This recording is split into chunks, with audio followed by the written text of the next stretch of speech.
جاری مثل باجناق میمونه تو آقایون، قیاسش خیلی بالاست. تقصیر خانم‌هاست، چون خانم‌ها خیلی باجناقا مقایسه ندارم و باجناق از نزدیک ندیدم. من باجناق ندارم، ولی خب خیلی از خانم‌ها تو قیاس قرار میدن، آقایون اذیت میشن. ببین باجناق تو ماشاءالله ماشاءالله ماشاءالله، خونش هم گرفت، باغش هم گرفت، ویلاش هم گرفت، تو چی مستاجر؟ آقایونم کم میارن. من مال حلال تو این خونه آوردم، من دزد نیستم.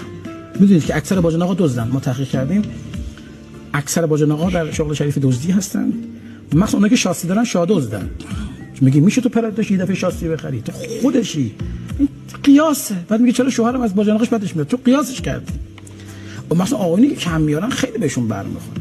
این همون حسم تو جاریا هستش، چون اون دو تا داماد حساب میشه، این دو تا عروس حساب میشن، جایگاه ها یکیه.